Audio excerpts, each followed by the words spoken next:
Hey gamers, I hope everybody is doing well. Just before this video does begin, I just want to take a moment just to say that this video took an incredibly long amount of time to make. So I'd really appreciate it if y'all could go and smash that like button, hit that sub button for more great content to come, and I hope you enjoy the video. Dead by Daylight's killers are some of the most iconic characters in horror gaming today. From ruthless murderers and fallen heroes to tragic victims and monsters beyond human understanding, every single killer has a story. But before they became the nightmares that we face in every trial, they all had some sort of beginning. So some were ordinary people whose lives were torn apart by tragedy. Some willingly embraced violence in the pursuit of power, revenge, or fame, and others were never truly human to begin with. Yet, despite how different they all are, every one of them had eventually crossed paths and entered the entity's realm. In today's video, we are taking a look at every original Dead by Daylight killer before the fog. We'll briefly explain who they are. We're going to assign them a title based on their story. We're going to go through what shaped them into the monsters that they became and how they ultimately found themselves inside the entity's realm. Whether you're interested in the game's lore or looking for a new killer to main, or if you're just curious of the stories behind your favourite characters, this video will give you a glimpse into their lives before the fog had changed everything. So grab yourself a snack, ready your powers, sharpen your blades, and let's take a little bit of fucking travelling back through time before the sacrifices, the trials, and the fog. So starting us off, we have the Trapper, aka Evan McMillan, who we will be deeming the ruthless heir.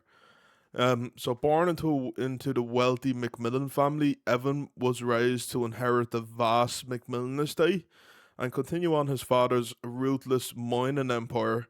His father, known as Archie McMillan, believed fear and brutality were the only ways to command respect, forcing Evan to witness and eventually participate in the cruel treatment of their mining workers. Over time, Evan became increasingly disturbed by his father's methods, but years of manipulation left him struggling between his own conscience and his father's expectations. As the mines became less profitable, Archie ordered entire groups of miners to be sealed underground to eliminate witnesses and collect insurance money. Horrified by this, Evan refused, and seeing his son's compassion as weakness, Archie brutally beat him into submission. Eventually, years of abuse broke Evan completely. He embraced the violence his father had taught him, murdering workers without hesitation and becoming every bit the monster that Archie wanted him to be. When the authorities eventually closed the McMillan estate, he vanished alongside the ruins of his family empire, disappearing into a black fog. So the core theme around Trapper is abuse, manipulation, and becoming the monster you were raised to be. Next up, we have Wraith, also known as Philip Ajomo, who we will deem the unwilling killer.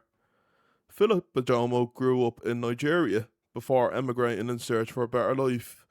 Quiet, kind hearted, and hard working, he found employment at an automobile scrapyard, crushing abandoned vehicles for recycling.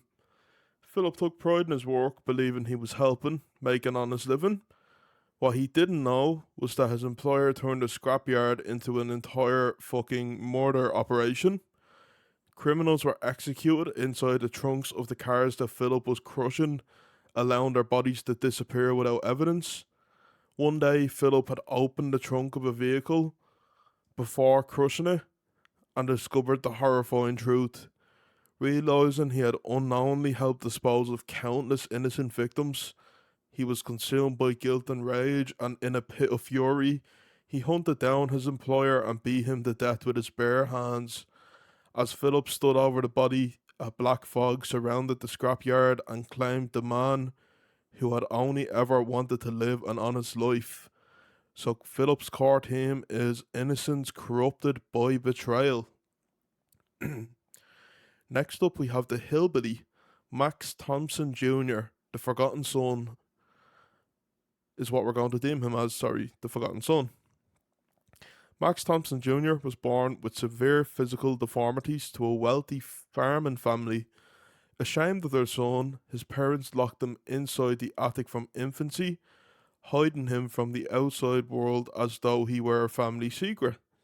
He spent years chained away, isolated for decades, surviving on scraps of food and listening to life continue right below him. Being isolated for decades, Max developed incredible physical strength while building crude mechanical tools to pass the time.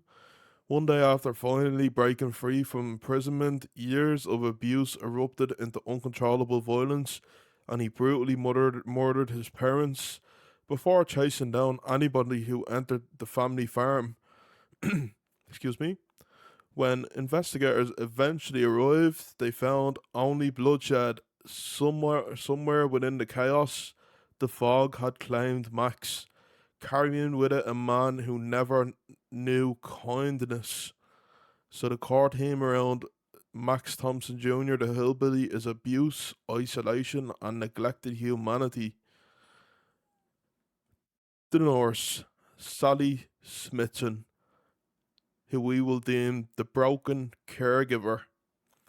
Sally Smithson worked tirelessly as a nurse inside Crotus Pen Asylum, caring for patients despite overwhelming conditions, long hours, poor treatment, and endless suffering slowly eroded her mental and emotional health. She watched patients endure horrific abuse while administrators ignored their pain. Eventually, something inside Sally snapped. Unable to bear another day of watching innocent people suffer, she suffocated dozens of patients before turning her anger towards the asylum itself, believing death was the only escape from their misery. She transformed from caregiver into killer. Before anyone could stop her, the fog had descended upon the asylum and carried Sally away. And Sally's core theme is compassion twisted into madness. Excuse me. Next up is the hag, Lisa Sherwood, who we will deem the sacrifice survivor. Lisa Sherwood lived a peaceful life in a small rural village until a group of cannibalistic killers abducted her. Chained inside the wilderness, they repeatedly carved symbols into her flesh while slowly starving her, intending to consume her piece by piece.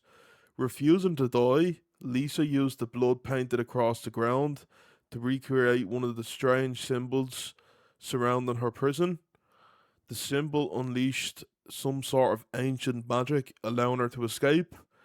Traumatized beyond recognition, Lisa wandered into the surrounding forest where a fog embraced her, leaving behind the innocent girl she was.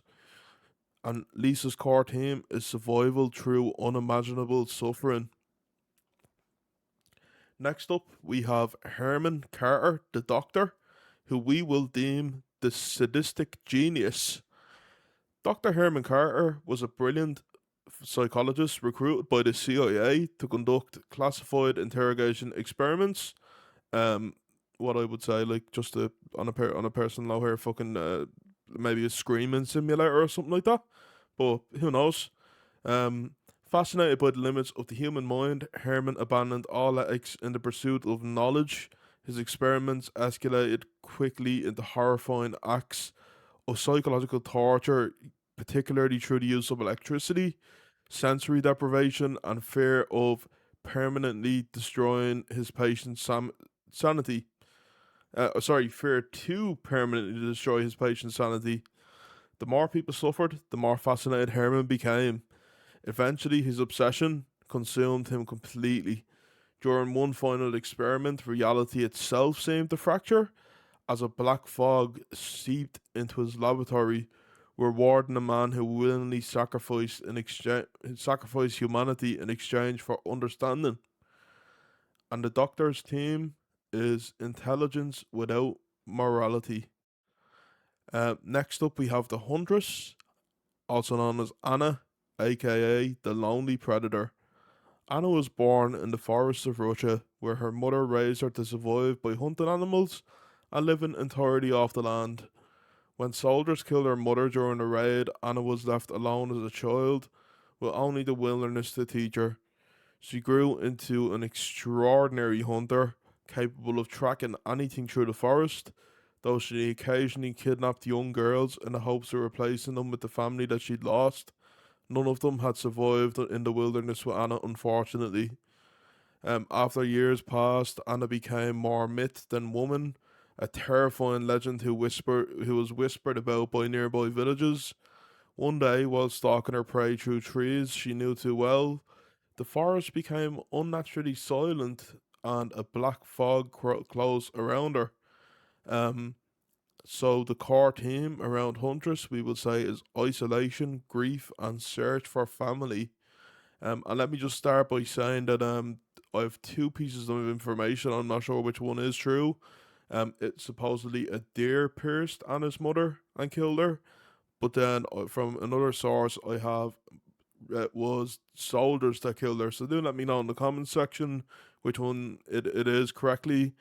But yeah, let's move on. Next up, we have the spirit, also known as Rim Yamoka. The vengeful daughter is what we're going to deem her as. Rin Yamoka grew up in a loving household under financial hardship, which drove her father into despair. Consumed by anger and convinced his family has become a burden, he brutally murdered Rin and the rest of the household with a katana. Rin's overwhelming pain, betrayal, and desire for justice prevented her spirit from finding peace. As her broken body lay lifeless, the entity sensed the fury and drew Rin straight into the fog, transforming her into an unstoppable force of vengeance. And we will give Rin Yamoka the spirit's core themes, betrayal and revenge. Next up, we have the Legion, also known as Frank, Judy, Susie, and Joey, and we will deem these the killers who wanted to belong. Frank was a troubled teenager who found purpose only after forming a close knit group with Julie, Susie, and Joey. Together, they skipped school, vandalized property, and committed petty crimes, believing that they were untouchable. Everything changed one night when Frank murdered a store owner during a robbery. Rather than reporting him, the others chose to help cover up the crime, binding the group together through shared guilt. As they attempted to dispose of the evidence, a mysterious black fog rolled in, ensuring the Legion would never have to face justice in the outside world for the murder of that store owner. So I think that the core theme for the Legion would be peer pressure, loyalty, and corrupted friendship. Next up, we have the Plague, Adiris. Um, we will deem her the devoted High Priestess. Adiris served as the High Priestess of Babylon, dedicating her life to the gods and the well-being of her people. When a devastating plague swept through the city, she cared for the sick until she herself became infected. Despite her suffering, Adiris refused to abandon her faith, believing her illness was a divine test, and she wandered through the dying city in search of salvation. And as she was doing so, the black fog answered instead. And Plague's core theme is faith, sacrifice, and unwavering devotion. Next up, we have the Oni, Kazan Yamoka. The blood soaked samurai is what we will deem him as. Kazan Yamoka was a legendary samurai obsessed with preserving his family's honor, viewing anyone who failed to uphold the samurai code as unworthy. He slaughtered peasants, bandits, and even innocent villagers whom he believed brought shame upon Japan. He brutally earned his nickname Oni long before he ever even became one. Eventually, Kazan was ambushed by those seeking revenge for the countless massacres. Mortally wounded, he fought until his final breath, before the entity claimed his soul. So the core theme only is pride, honor, and uncontrollable rage. Next down we have the deathslinger, aka Caleb Quinn, who we will deem as the brilliant outlaw. Born to Irish immigrants in the American frontier, Caleb Quinn possessed an extraordinary talent for engineering. Despite inventing revolutionary weapons and machinery, powerful businessmen repeatedly stole credit for his work, leaving him bitter and resentful. And who can fucking blame them? Blame him, to be honest. After escaping prison, Caleb built the infamous Redeemer rifle that we see in the trials today, and became a freed bounty hunter, capturing criminals with ruthless efficiency. His pursuit of revenge against those who exploited him consumed his life until during one final hunt, the black fog swallowed both hunter and prey alike. And the core theme around Caleb is betrayal, revenge, and wasted genius. Next up, we have the Blight, aka Talbot Grimes, who we will deem the brilliant alchemist. Talbot Grimes was a gifted Scottish chemist whose obsession with advancing science pushed him far beyond the boundaries of ethics. Determined to discover a substance capable of enhancing the human body and extending life, he travelled the world conducting dangerous experiments. As his work became increasingly reckless, Talbot began testing his formula on both animals and people.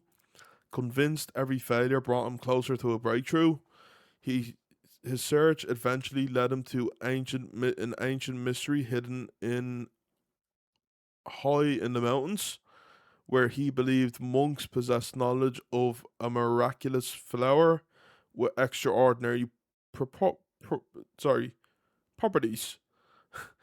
um, when his experiments caused a catastrophic explosion, Talbot found himself surrounded by an unnatural black fog. Rather than claiming another scientific discovery, his relentless pursuit for power led him directly into the entity's realm. So he's one of the few who just chose to go. And his core themes are obsession, ambition, and science without limits, with a little bit of fucking addiction as well. I'll put that in there. Next up, we have the twins, Charlotte and Victor Dashes. Um, and we will deem these the siblings who survived together. Charlotte and Victor were born in 17th century France as conjoined twins, with Victor's body protruding from Charlotte's chest. Viewed as cursed by society, they were hunted from birth by those who believed they were servants of the devil. After their mother was executed for witchcraft, the twins spent years trying to survive on their own, stealing food and hiding wherever they could. Um, Life offered them very little kindness. Every village feared them. Every stranger wanted them dead. And survival was their only goal. Eventually, Victor succumbed to illness, leaving Charlotte completely alone for the first time in her life. And overcome with the grief of losing her brother, um, as she carried her brother's body, the black fog enveloped her, ensuring that siblings would never truly be separated. And the twins' core theme is family, survival, and persecution. Next, then, we have the trickster, Ji Woon Hak, and we will call him the narcissistic superstar. Ji Woon Hak rose to fame as one of South Korea's biggest pop stars, adored by millions for his charisma, talent, and charm. Behind that glamorous image, however, hid a deeply disturbed individual who discovered he found beauty in the screams of others. After surviving a suspicious studio fire that killed fellow musicians, Ji Woon secretly began kidnapping, torturing, and murdering victims, recording their cries as inspiration for his own music.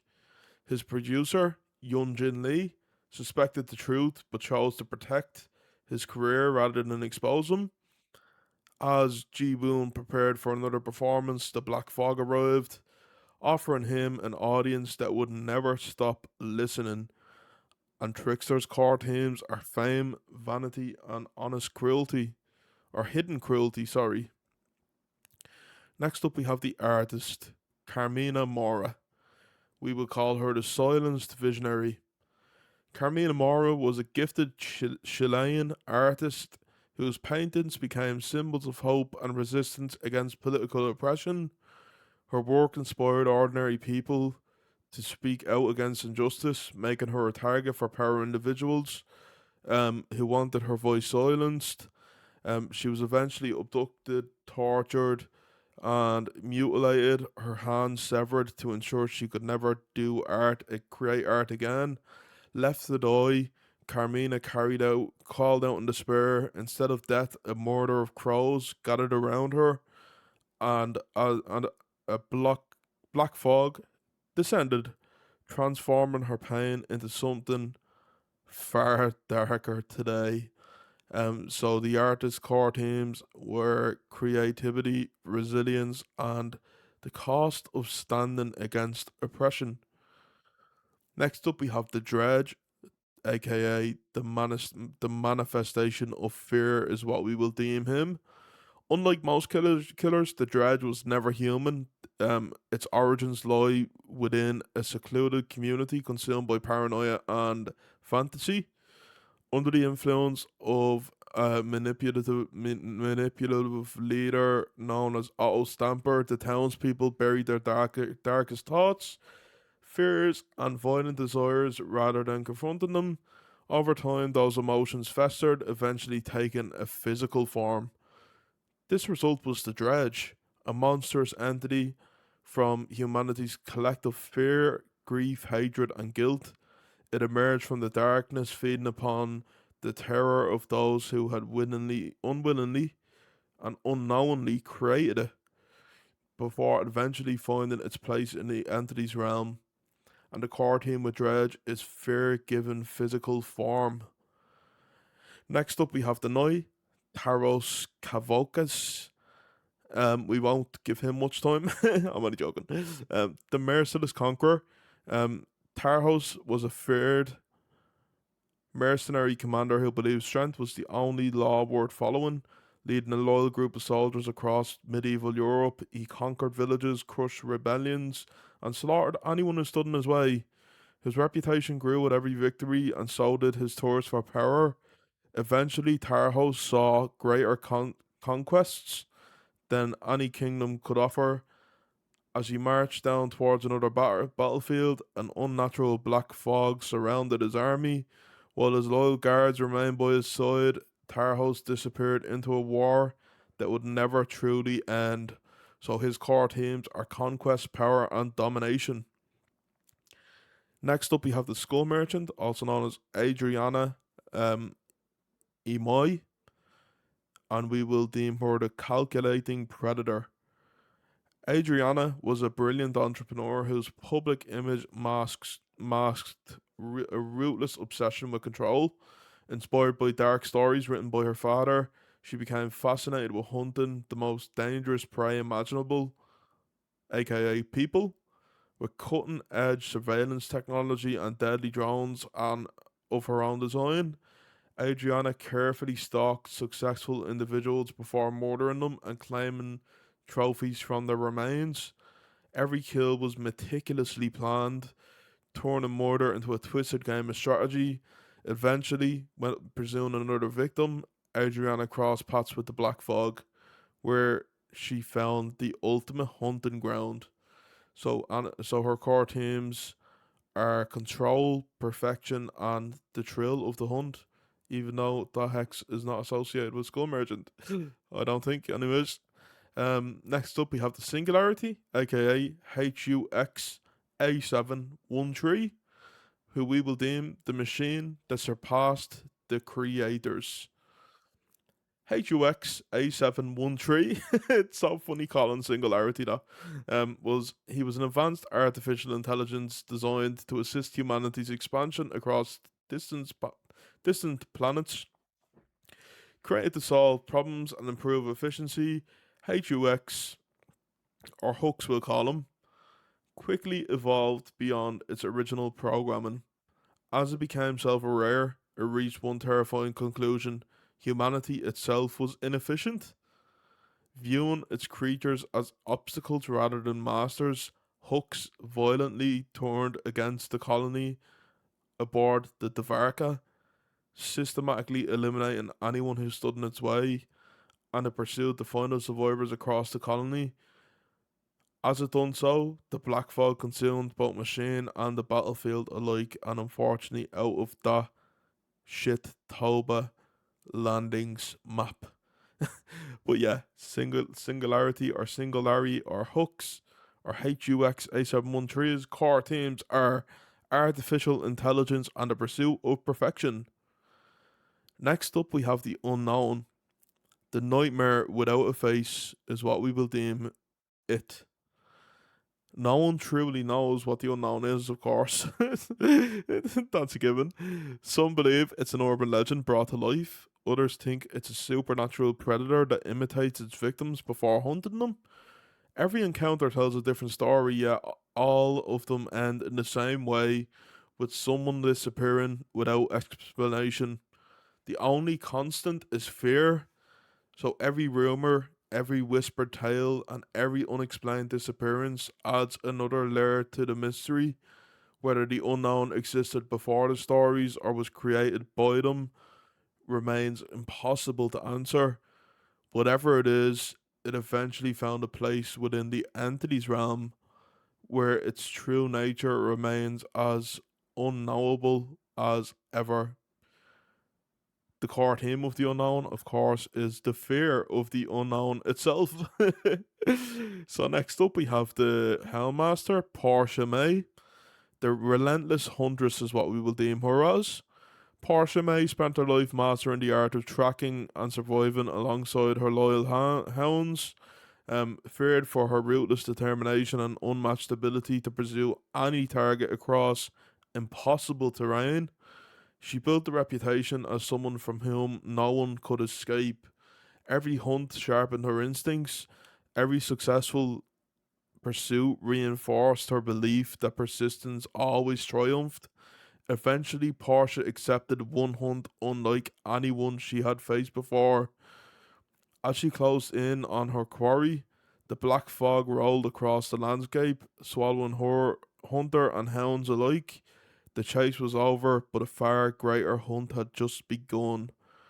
So, Houndmaster's core themes are discipline, loyalty, and the thrill of the chase. Next up, we have the Krasui, also known as Barong Sukapat. We will deem her the cursed healer.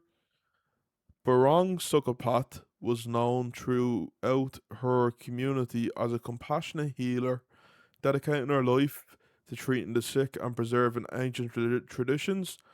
Her kindness earned respect, but it also drew envy from those who feared the old ways.